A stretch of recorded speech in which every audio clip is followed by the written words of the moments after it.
પહેલગામ હુમલા બાદ જમ્મુમાં સુરક્ષા દળ એલર્ટ છે। આતંકીઓના મદદગારો છુપાયા હોવાની આશંકા। જમ્મુના સંવેદનશીલ વિસ્તારોમાં તપાસ અભિયાન ચાલી રહ્યું છે। બસ સ્ટેન્ડ અને હોટેલમાં પોલીસ હાલ ચેકિંગ કરી રહી છે। સંદિગ્ધોની પણ પોલીસ પૂછપરછ કરી રહી છે।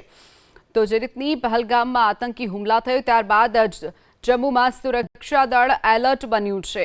આતંકીઓના મદદગારો છુપાયા હોવાની પણ પોલીસને શંકા છે। ત્યારે જમ્મુના સંવેદનશીલ વિસ્તારોમાં તપાસ અભિયાન હાલ ચાલી રહ્યું છે। તો બસ સ્ટેન્ડ હોટલોમાં પણ પોલીસ હાલ ચેકિંગ કરી રહી છે। સંદિગ્ધોની પણ પોલીસ પૂછપરછ કરી રહી છે।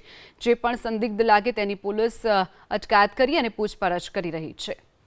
પહેલગામ હુમલા બાદ જમ્મુમાં સુરક્ષા દળ એલર્ટ છે। આતંકીઓના મદદગારો છુપાયા હોવાની આશંકા। જમ્મુના સંવેદનશીલ વિસ્તારોમાં તપાસ અભિયાન ચાલી રહ્યું છે।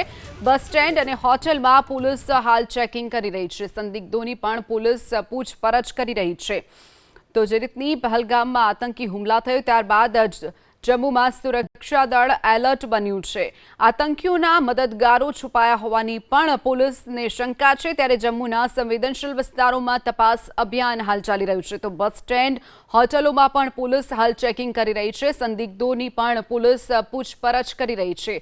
જે પણ સંદિગ્ધ લાગે તેની પોલીસ અટકાયત કરી અને પૂછપરછ કરી રહી છે।